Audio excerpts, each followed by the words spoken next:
Əziz bilgələr, bu dəfə sizə martın 6-sında bir video çəkirəm. Yəni bugünkü dərsimizin izahı martın 6-sına təsadüf eləyir. Bu gün Azərbaycanda Məhəmməd Əmin Rəsulzadənin anım günü kimi qeyd olunur. Düzdür, qeyd olunmur bu, amma tarix cəhətdən həmin dövrə təsadüf eləyir və dünən isə Stalinin görbagör olduğu gündür. Yəni bu gün bir əlamətdar gün hesab eləmək olar bu günü. Bugünkü dərs izahlarımız Millətin Təşəkkülü Xalq Hərəkatı, bir də ikinci dərsimiz isə Cənubi Azərbaycan 19-cu əsrdə olacaq. Millətin Təşəkkülü Xalq Hərəkatından danışanda biz Azərbaycan olaraq Çar Rusiyasının tərkibinə daxil olduğumuz dövrdən etibarən başlayırıq danışmağa. Yəni bu dövrdə bizim aqibətimiz nətər olubdur? Milli kimliyimiz aradan qaldırılıb. SSR-lə oxşar xüsusiyyətlər var burada. Dilimiz aradan qaldırılıb. İşlər yalnız rus dilində aparılırdı və orada bir müqəddəs cümlə var, qızıl cümlə. Deyir, Azərbaycan dilindən heç ikinci dil kimi istifadə icazə verilmir. Yəni biz çaşdıra bilər, deyə bilər ki, Azərbaycan dilindən yalnız ikinci dil kimi istifadə icazə verildi. Səhvdir. Heç ikinci dil kimi də istifadə icazə vermirdilər. Dini, belə deyim ki, yanaşmaları sərt idi bizə. Xristianlaşma həyata keçirdilər, köçürmə siyasəti həyata keçirdilər. Bizim dini yerləri, məkanları, məscidləri belə deyək ki, ləğv edirdilər, ambar kimi istifadə olunurdular. Memarlıq abidəmizə də qarşı eyni təcavüzkar siyasət yürütmüşdülər.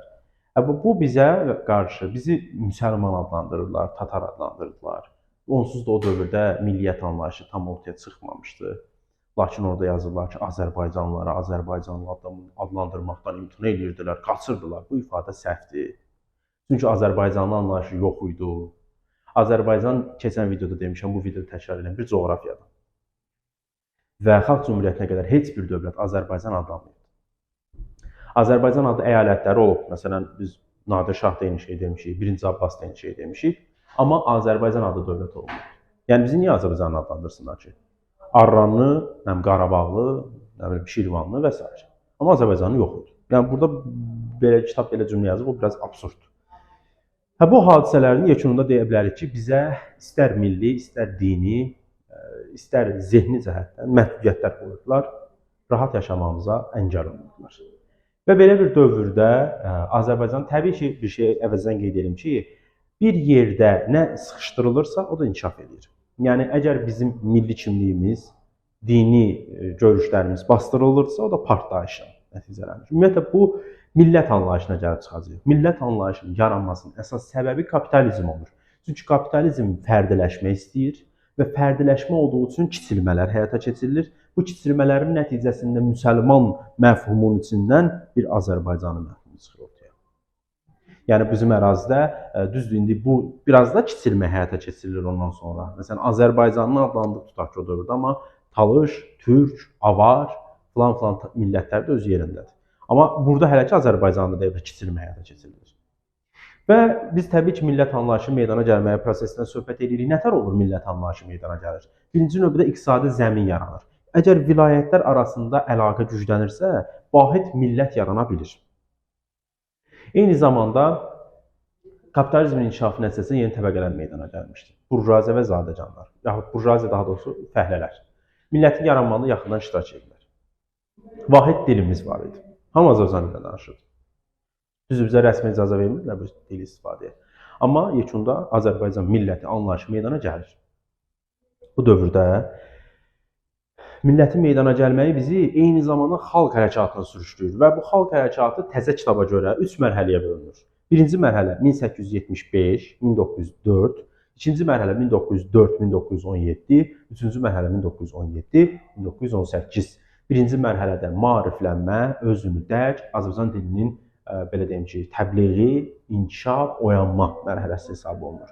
İkinci mərhələdə daha çox muxtariyyət uğrunda mübarizə, təşkilatlanma, siyasi təşkilatlanma, muxtariyyət uğrunda mübarizə, üçüncü mərhələ isə artıq müstəqillik uğrunda mübarizəyə çevrilir və yekunda biz müstəqil oluruq 18-ci ildə. Gələn dərslərdə bundan söhbət eləyəcəyik. Hələ ki biz birinci mərhələdən söhbət eləyirik burada. Birinci mərhələnin başlamağı ümumiyyətlə Əkinçi qəzetinin fəaliyyətə başlamağı ilə hesab olunur. O dövrdə 19-un ikinci yarısında artıq Azərbaycanda bir sıra ziyalılar var idi ki, bu ziyalıların mövqeyini ortaya qoyurlar bu ziyalılar və nəticədə biz inkişafa doğru sürüklənməyə başlayırıq. Dedi ki, o dövrüncü ziyalılarından Həsən bəy Zərdabi idi. O dövrün ziyalıları Məmməd Əmin Rəsulzadə deyildi. Məmməd Əmin Rəsulzadənin hələ 84-də dünyaya gəlibdi. Yəni 19-cu əsrin Azərbaycanın ictimai fikri uğrunda mübarizə aparmış ziyalılardandır Rəsulzadə deyə bilmərik. Topçubaşovu deyə bilərik, qismən Topçubaşov orada fəaliyyət göstərmişdi. Əhməd bəy Ağayevdir, Əli bəy Hüseynzadədir, Şahtaxtınskidir. Bu insanlar mübarizə aparmışdı. Axundzadədir, ən əcdahalarından biri Axundzadənin adını çəkməliyik. Yavaş-yavaş biz mətbuatda və digər sahədə Azərbaycanlı anlayışına meydana gəlməyinə gəlib çıxırıq. Birinci növbədə millət anlayışını ortaya çıxardan, insanlara sual verən ki, millət nədir? Bu Axundzadə idi. Yəni artıq kapitalizmin inkişafının nəticəsində ortaya bir məfhum meydana gəlir. Millət anlayışı çıxır. Axundzadə deyir ki, qardaş, gəlin bir oturaq söhbət edək görək, millət anlayışı nədir? Nə olan şeydir? Yeməlidir, içməlidir, çəkməlidir. Nə araq millətlə? Sonraki dövrdə 1883-cü ildən etibarən nəşrə başlayan Kəşkül qəzetində 1891-ci ildə Azərbaycan milləti ifadəsi işlədilir. Eyni zamanda sonra Məhəmməd Şahtaxtinskinin məqalələrində Zaqafqaziya müsəlmanları necə adlanmalı deyə bir sual verir. Biz kimik sualı verir. Və o dövrdə hətta ədəbiyyatdan Cəlil Məmmədquluzadənin də bununla bağlı bir əsəri var. Cəlil idi də səhv eləmirəmsə Gülbahar söhbəti. Adın nədir? Gülbahar. Atan var, anam var. Belə bir ya Hüseyn Zavidi ya Cəlil Məmmədquluzadə o vaxt oxumuşdum. Yadıma ala-bula gəlir. Və bu bizim mətbuatda öz milli kimliyimizin müdafiəsinə və təbliğatına çalışdığımız dövrdür. Və bu dövrdən sonraki hadisələr artıq vəziyyəti fərqli tərəfə döndərir. Bir də iki kəlmə söz deyir ki, həmin belə deyək, dövrdə bir ideya olaraq ikinci mərhələyə daha çox aid olur bu.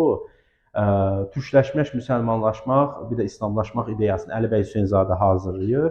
Onu da siyasiləşdirən üçüncü mərhələdə artıq Məhəmməd Əmin Rəsulzadə olur ki, Azərbaycan bayrağı anlayışı 1918-ci ilin noyabrında, noyabrın 9-unda belə deyək ki, rəsmən qəbul edilir və hal-hazırda Bakı vaxtı ilə əzan oxunur və hal-hazırda müsəlmanlarımız oruclar açırlar. Saat neçədir? 18:52 dəqiqəsində oruclar açılır. Oruc tutub universitetə girmiş abituriyentlərimizə deyirəm ki, belə şeylərə ehtiyac yoxdur. Yəni, saf qəlbən Allah üçün oruç tutursa tutun. Yox, universitetə girmək üçün Allah sizi istədiyinizə çatdırsın deyə oruç tutursunuzsa eləməyin. Siz Allahı allada bilməzsiniz. Ehtiyac yoxdur belə şeylərə. Amma saf qəlbən dinən qəbul tutursunuzsa Allah qəbul etməsin. Bu Azərbaycan ərazisi kapitalizmin yarandığı dövrdə bir qəribə vəziyyətdə idi. Ümumi Azərbaycan torpağı iki hissəyə bölünmüşdü. Azərbaycanın şimalı Rusiya, Çar Rusiyasındaydı. Cənubu İrandaydı. Yəni daha doğrusu Qacarlar dövlətinin tərkibində idi. Azərbaycanın şimalı belə özü kiçik quberniyalara parçalanmışdı. Yəni bizdə millətin təşəkkülü prosesi bu vəziyyətdə inkişaf eləmişdi. Bir dövlət deyildik, bir yerə parçalanmışdıq, sonra da bir neçə yerə parçalanmışdıq. Yəni belə bir dövrdə həqiqətən biz milliyyət anlayışını ortaya çıxa bilmişiksə, nə xoşbəxt bizə. Xalq hərəkatından danışırıq. Biz birinci dərsin əvvəlində əhalinin narazı salan səbəblərdən söhbət elədik. Bu səbəblərin içərisində saydığımız şeylər eyni zamanda əhalinin aşağı təbəqəsinə də ziyan vururdu. Bu xalq hərəkatı söhbətindən danışanda biz yenə eyni şeyləri təkrarlamaq istəmirəm. Sadəcə burada kəndlərin vəziyyəti pis idi. İslahatların bir hissəsi onlara aid edilmədi. Aid edilənlərin gücü çatmadı torpaqları almağa. Qolçomaqlar adlı bir təbəqə meydana gəldi. Bu qolçomaqların böyük bir hissəsi sonra öz başlanılıq elədi. Kəndlər üzərində öz siyasi hakimiyyətlərini qurmağa çalışırdılar. Kəndləri özlərindən asılı vəziyyətə salmağa çalışırdılar. Bu kimi proseslər kəndləri narazı salmışdı. Bütün Azərbaycan nümayəndələri vəzifədən uzaqlaşdırılmışdı. Xanlar, bəylər, mülkləri əlindən alınmışdı. Düzdür, fərqli formada getmişdi, amma yekunda vəzifədən uzaqlaşdırılmışlar. Vəzifədən uzaqlaşdırılan yuxarı zümrənin nümayəndələri ona görə narazı idi. Əhalinin müxtəlif təbəqələri narazı idi. Və axırda gəlib çıxırıq artıq bu Zaqatala dairəsi söhbətinə. Keçən dərsimizdə demişdim ki, 1860-cı ildə Carbalaçən dairəsi adlanır Zaqatala dairəsi. Ərazi olaraq da bura təsadüf edir. Biz artıq bu hissədə Carbalaçən dairəsində yox, Zaqatala dairəsində həyata keçirilən islahatdan söhbət edəcəyik. Ümumiyyətlə 1861-ci ildə Rusiyanın özündə verilmiş qərara əsasən təhkimçilik hüququ ləğv edilmişdi. Sonra bu qərarı 1-ci Gürcüstanda tətbiq etmək istəyirlər. Sonra da Carbalaçəndə, yəni daha doğrusu Zaqatala dairəsində. Bu qərarın 1863-cü ildə əvvəlcə bura komissiya göndərilir. Bu komissiya gəlsin əhalinin ümumi vəziyyətinə baxsın. Burada kəşküllər və muğallar vardı, kəndlilər idi. Bu kəşkül və muğallar deyir 10 qat belə deyək ki, qarşılığında keşkəl sahiblərinə, yəni torpaq sahiblərinə şey ödəməli idilər, pul ödəyərək. Həm müstəqillikləri qazana bilərdilər də, belə deyək, asıllıqdan çıxa bilərdilər. Bu da təbii ki, keşkəl sahiblərinin, yəni torpaq sahiblərinin narazılığına səbəb olur. Və bu kimi bayaq saydığımız səbəblərlə bərabər burada o torpaq sahiblərinin narazılığına əlavə edirik. Ruhanilər də var idi, dini sıxışdırmalar və s. kimi çox uzatmaq istəmirəm. Və yekunda 1863-cü ildə göstərdiyim ərazidə, yəni Zaqatala dairəsində ruslara qarşı üsyan baş verir. Amma üsyanın başlamasında bir dənə də bəhanə var idi. Belə ki, o dövrdə ruslar tərəfindən Balakən ərazisində kilsə tikdirilmişdi. Bu kilsənin inşa olunması əhali tərəfindən belə deyək ki, narazılıqla qarşılanır. Elə bu da üsyana bəhanə olur, üsyanın başlamağına. Üsyana başçılıq eləmişdi Hacı Murtuz. Hacı Murtuz özü yüngülvari din xadimi idi, yəni belə kaşanın adam dölüydü. Amma sonra özü zabit olmuşdu Rus ordusunda. Sonra onu hətta imam elan edirlər. Hacı Murtuzun özü üsyan zamanı dağlı hərəkatı ilə əlaqə saxlamışdı. Məsələn, dağlı hərəkatı ilə müridizmdən də söhbət gedir. Əlaqənin saxlanılması Şəki üsyanından oxşar götürülə bilər 1838. Biraz da Acacay Quba üsyanından oxşar 37-ci ildə oxşar üsyan kimi götürülə bilər. Yekunda bu üsyan məğlubiyyətlə nəticələnir. Qüvvələr bərabər deyil idi. Onlar Zaqatala qalasına hücum eləmək istəyəndə o təzə kitabda qeyd edilir ki, ermənilərin xəyanəti nəticəsində ruslar prosesdən xəbər tuturlar, hücumun qarşısını alırlar və bizimkilər fıs. Hacı Murtuzu deməli sürgün edirlər Sibirə, qalanlarını da başımızı tulluyurlar çayın qırağına. Bu üsyanımız məğlubiyyətlə nəticələnir. Səbəblər aydındır, qüvvələr bərabər deyil idi, silahlarımız yox idi, lokal xarakter idi, vahid mərkəzdən idarə olunmurdu və s. Ənənəvi bizim məğlub olma səbəblərimizdir. Və bir dənə də nöqtə var ki, bu üsyanın nəticəsində, amma nəticəsiz qalmır. Nəticəsi belə olur ki, bu 63-cü il üsyanını bir müddət gecikdirirlər və 1913-cü ildə yalnız Zaqatala dairəsi ərazisində asıllıq münasibətləri onda ləğv olunur. Və bu da bizim, belə deyək ki, xalq hərəkatımızın birinci mərhələsi.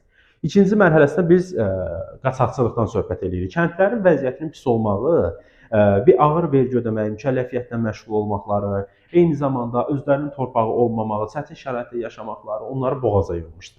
Və bu onlar bir hissəsi məsələn küsür çıxır gedir, bir hissəsi dağa çəkilir, eşkıya olur və bir hissəsi gedirdi sahibkarın mülkünü də özündə yandırırdı və müxtəlif cür yəni etirazla nəticələnmişdi. Və bu eşkıya olanların içərisində xalq intiqamçıları adlanan qaçaq hərəkatı baş verir. Qaçaq hərəkatı həm Çar Rusiyasına qarşı çevrilmişdi, həm də bəzi yerli bəy və ağalara qarşı çevrilmişdi.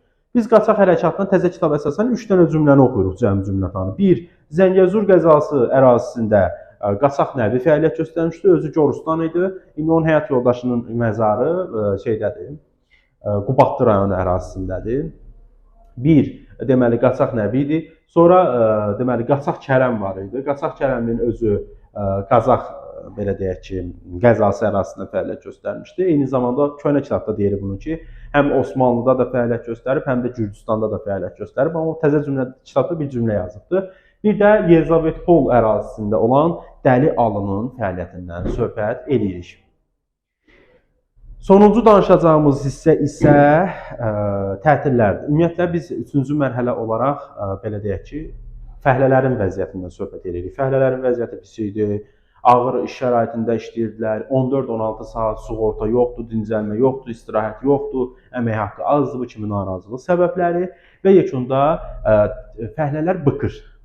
Və bu bıkmanın nəticəsində 19-cu əsrin 70-ci illərində Azərbaycanın müxtəlif yerlərində, hansı yerlərində? Bakıda, Nuxada, yəni Şəkidə, bir də ki, Gədəbəydə. Baxırıq, Bakıda, Nuxada, bir də Gədəbəydə. Sual verə bilərsiniz ki, niyə bu ərazilərdə üsyan baş vermişdi? Çünki sənaye cəhətdən daha yaxşı inkişaf edilmiş bölgələr buydu. Məsələn, Bakıda ipəkçilik fabriki var. Bakıda da tütün fabriki, ipək fabriki, Nuxada da eyni zamanda tütün fabriki var. Bəli, neft də Bakıda da əsas elə neft idi. Bura çox, bayaq məsələn xalq hərəkatının girişində söhbət edəndə onunla danışmaq olar ki, ruslar bura yeni millətlərin axını, o köçürmə siyasəti hissəsinə bir iki kəlmə demək olar da əlavə. Kapitalizmin inkişafı bura kənar millətlərin axıb gəlməsinə səbəb olur. Yəni dediyimiz kimi Gədəbəy ərazisində mis sənayesinin inkişafı, Nuxada həm ipək, həm tütünün inkişafı, yəni fabrik zavodların inkişafı, Bakıda da neft olsun və digər sahələrin pərakəndə formada başlamışdı.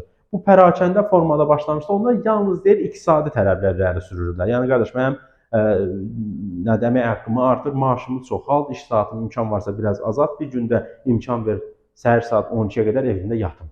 12-dən sonra durub işlərimi həll eləmək istəyirəm, özüm müstəqil formada. Amma sonra ilk mütəşəkkil tətil nə zaman baş vermişdi desək